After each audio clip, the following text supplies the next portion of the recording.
เลยนี่ผู้ตัวผู้คือผู้นะพอต่อไปยังถืออีกได้โอ้ถึกแล้วหนูวายได้โอ้นี่1 2 3 4 5กับบอพังนะถึก5 โต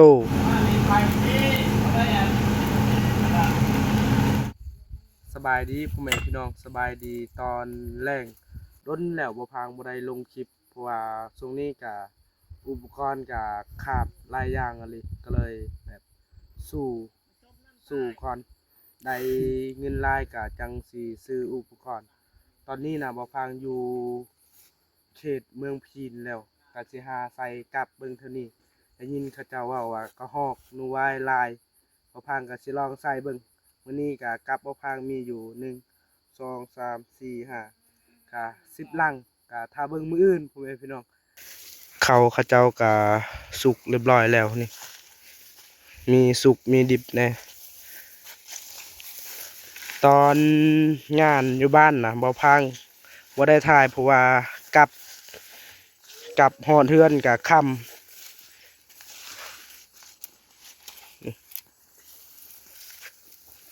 เริ่มเข้าให้เข้าหน้าแล้วแต่ให้เขาเจ้านี่นะสลีนะบ่มีนะบ่พังก็สิไปใส่อยู่พุ่นแหละบอนมากระบกนะบอนนั่นนะบ่พังไปมื้อนั้นนะเห็นมากระบกหล่นอยู่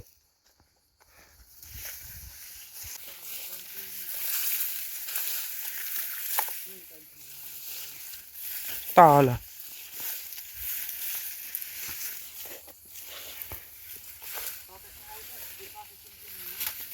ปะจึงปะ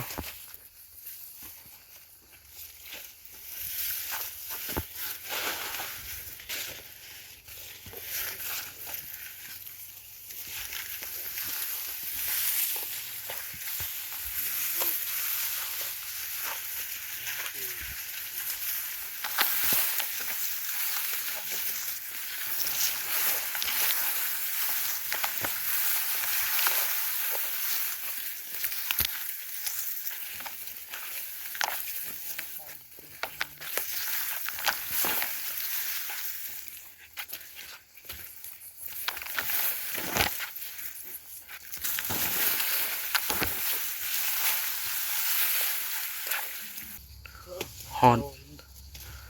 มากระบกแล้วนี่เปิดมากระบกหล่นนี่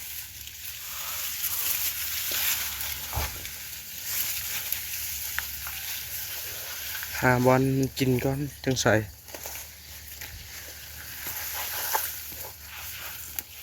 กกมันนะ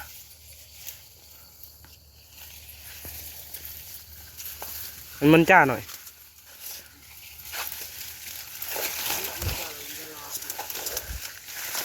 เหมือนเปราะกล้าวนั่นแหละมันจ้านะ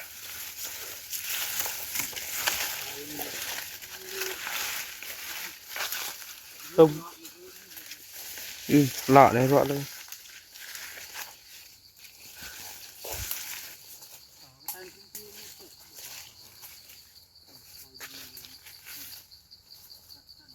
จะใส่ปะกับเจ้าจักรัง6 ลังใส่แบบนี้แหละนี่โอ้วันนี้คักเนาะมันใจใช่ปะมันใจแล้วจักเปอร์เซ็นต์100%เลยว้าวขอยเอา50เด้อนี่นะเขาเห็ดบอลดักกระหอกดักยังนี่เขาหักไว้บนนี้นะว้าวสูงอะไรเนาะให้เราใส่บนนี้ก่อน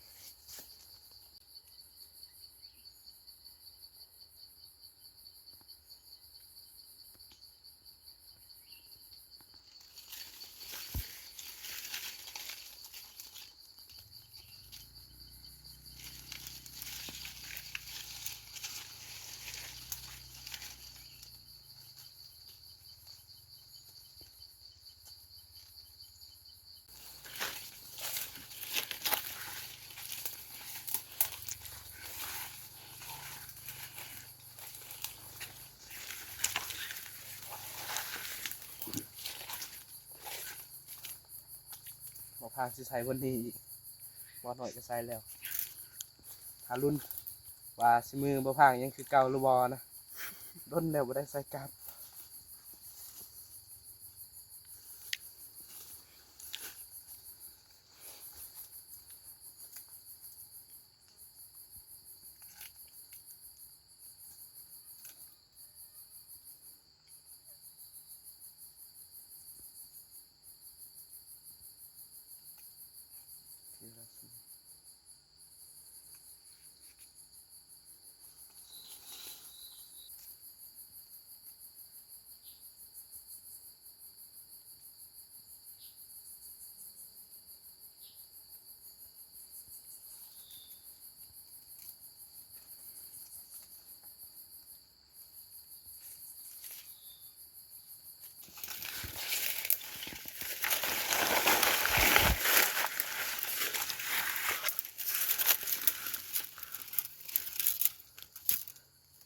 ทางนะนี่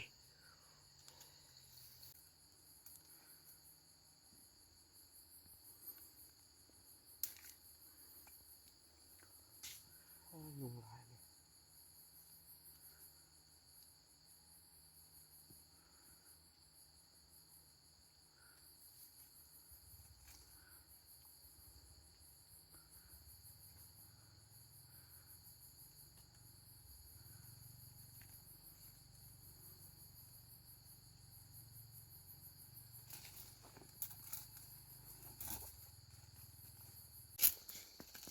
ใส่กลับบ่ทันเบิดพอดีพอเฮ็ดซีนเอานะพอได้ปัดเบอร์เอาแต่ใหญ่ๆเด้อนี่เบิ่งอยู่เทิงนี่โอ้อยู่เทิงเบิ่งอยู่เทิงหลายๆเลยเนาะได้ปะเอาได้ปะ บ่ถึงนะ บ่เทิง ขึ้นบ่ได้แล้ว คือบ่ได้ปะ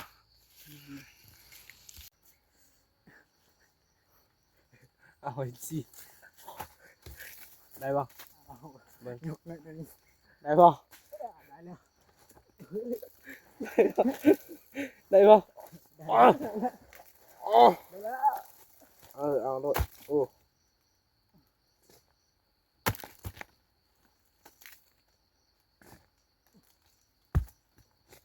เอาแต่ตัวใหญ่ๆเลยอ๋อจักโลกับตัวจ้านะมาดีเว้ยเอาไปเอาไป เอาลงเลยลง เดินเลยวะ นี่แหละ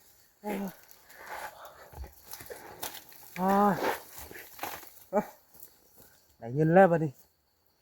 นี่มันอีกเน่าเลยเนาะโดนแล้วดิโอ้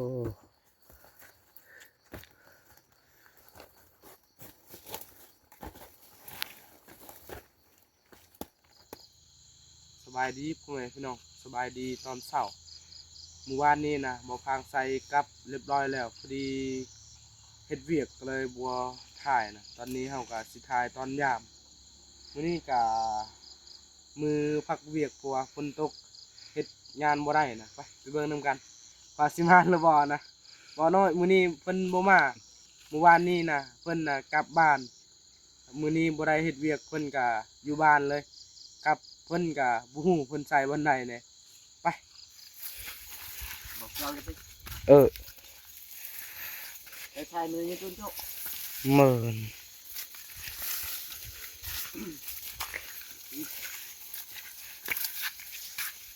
เย็นเหนือเย็นเหนือ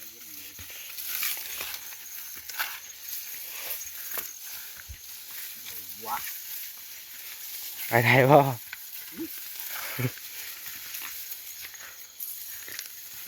มีเสื้อกันฝนคือบ่ใส่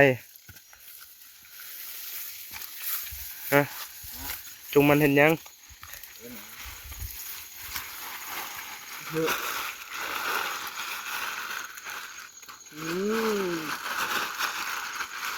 ใส่เสื้อกันฝนขึ้นโต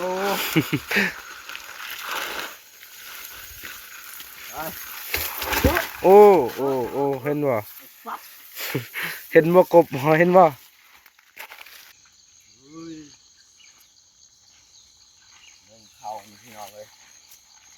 งามนี่นูก็กินตลอดเขานี่เขางามเนาะได้ลมได้เขา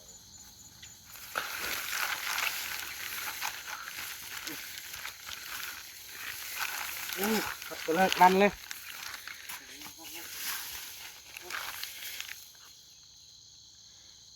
ได้พอบ่ไว้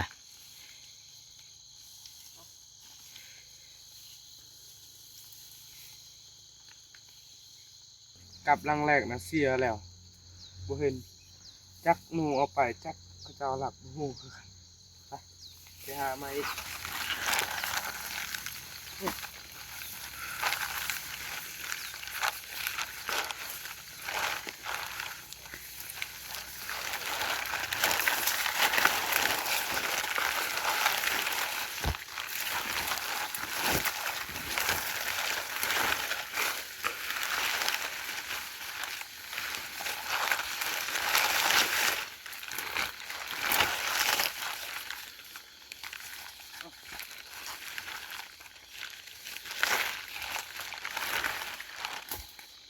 โอ้ถึงแล้วฮู้หนูไว้หนูไว้ ดูไว้ปะ หนูไว้หนูไว้ เด้อคักเว้ย นี่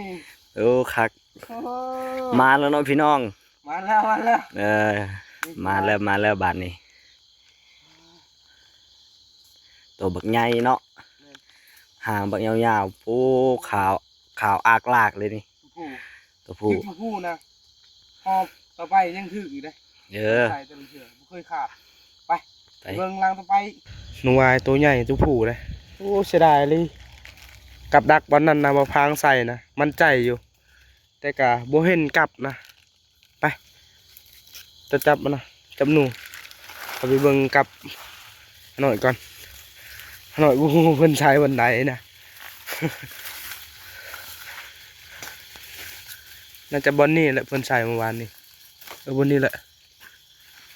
โอ้ลันเฉยกับเรานี่ลันบ่ถึกซ้ำ มันที่อยู่เถอะ บูคือกันนะน้อยใจน้อยใจเพิ่นนี่มั่นใจอะไรเบิ่งนี่คักอะไรเพิ่นนี่อย่าแหละเอาจับ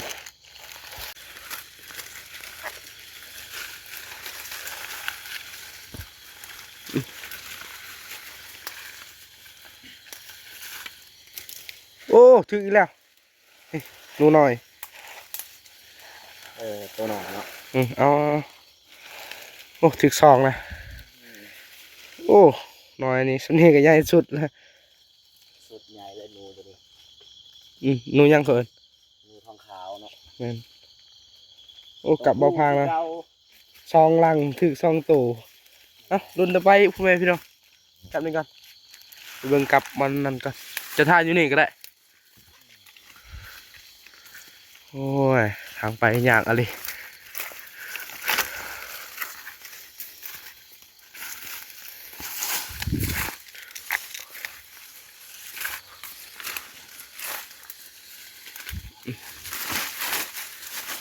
ไปซองตู่แล้ว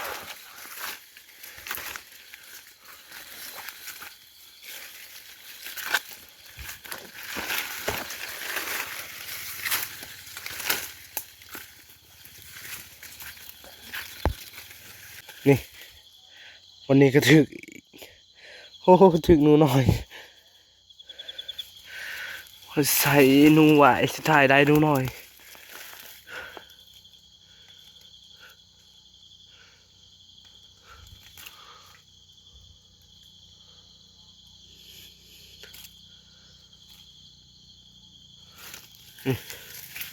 น้อยอะไรหนูนี่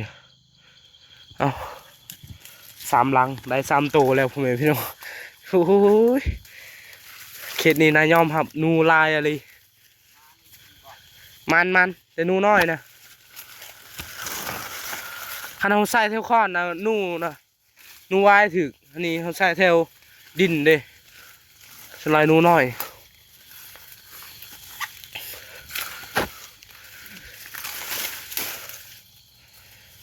โอ้วันนี้บ่เห็นซ้ำเมื่อวานนี้นะ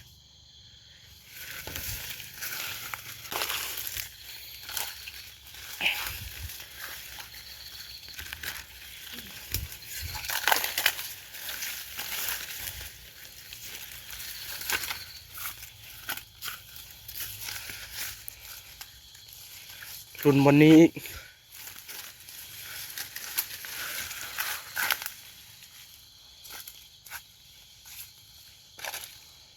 วันนี้นะโบราณนะ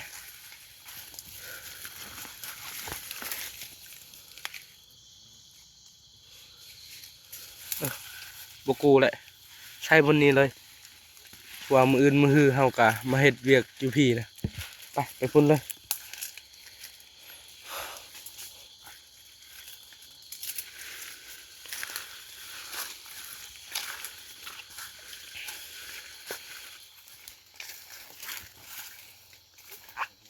ร้านอีกแล้วกลับนี่รุ่นนี้เฮ้ยโอ้ยหลุดเนาะนี่โอ้ยเอาแก เดี๋ยวจะกลับ เดี๋ยวจะกลับพยายามต่ออีกบัดนี้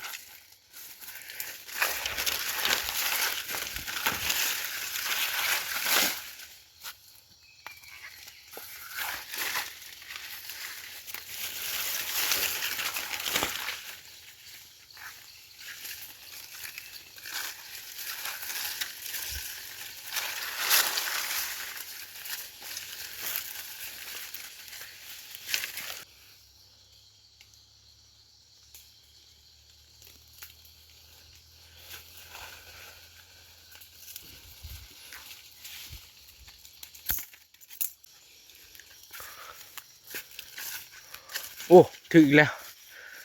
โอ้นี่หนูวายอีกโอ้โหได้แล้วถ่ายไกลยังพี่เมย์พี่น้อง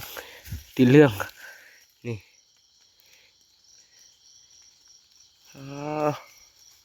ส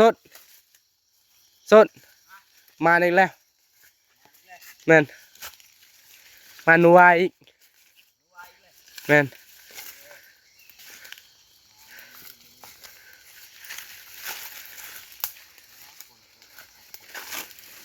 คันฝนบ่ตกแห้งหลาย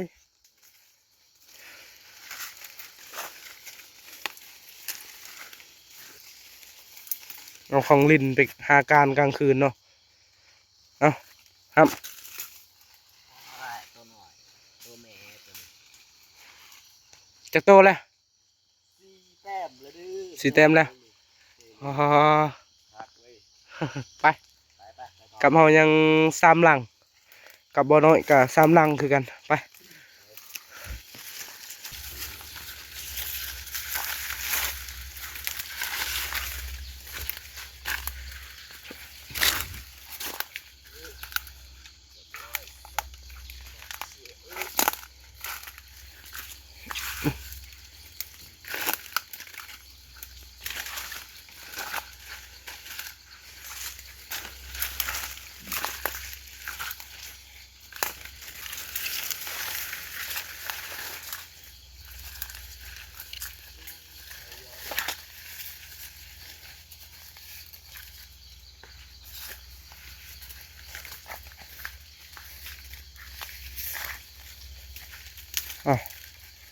คือบ่เห็นกลับวันนี้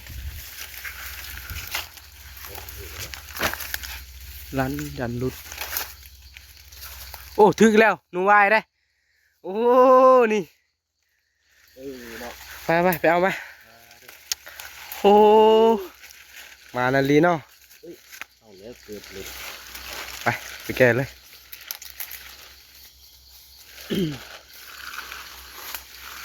เบิ่งกลับบ่เห็นสุดท้ายเห็นสีขาว น้อยอองตอง ๆยกเบิ่งใหญ่บ่ไปรุ่นลังต่อไปกลับเบาพังนะยังเหลือแต่2 ลังถึงแหละ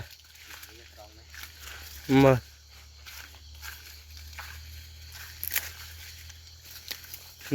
วันนี้เขาใส่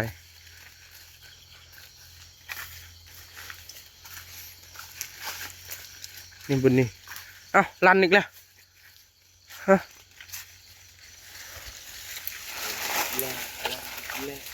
นี่ได้กลับเลยหลุดแล้วเนาะโอ้เสียดายเลยนี่ว้า บิ่งนะกลับจนเพ่ ดู เอาแก อีเฮ็ดแล้วนี่ คือสิแม่นนะ อีเฮ็ด ไปเบิ่งมันนั่นกัน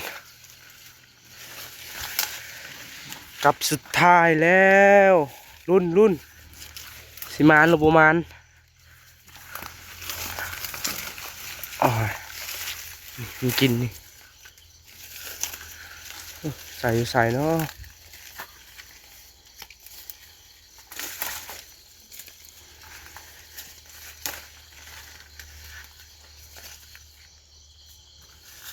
โอ้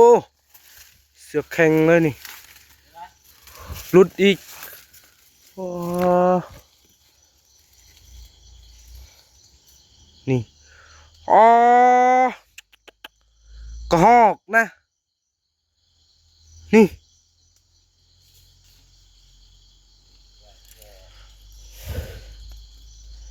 หลุดเฉยนี่เห็นคนมันบ่นี่โอ้ถึกแต่เมื่อวานนี่นะเพราะว่าเมื่อวานนี้นะมาพังใส่แต่11 โมงตอนเที่ยงนะโอ้เสียดายเลยหลุดเฉยว่าได้ ผิดพลาดแล้วเอาจะเบิ่งเลยคนมันนะคนก็หอกนี่วันนี้ก็ยังเหลืออยู่เห็นบ่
หลังจากครัวหนูเรียบร้อยแล้วเฮาก็สิพักผ่อนนะเพราะว่าบอนบ่พังเฮ็ดเวียกนะมันเบิดแล้วเบิดเวียกเฮ็ดแล้วบ่มีเวียกเฮ็ดก็เลยพักผ่อนนะบ่พังได้เงินก็3 ล้านปลายแต่ก็สิใช้หนี้เข้าก่อนเอ้าสำหรับคลิปนี้ก็สิบ่มีหยังหลายก่อนอื่นก็ต้องขอบใจเพื่อนพี่น้องที่ติดตามและให้กำลังใจบ่พังคลิปหน้าพบกันใหม่บ๊ายบาย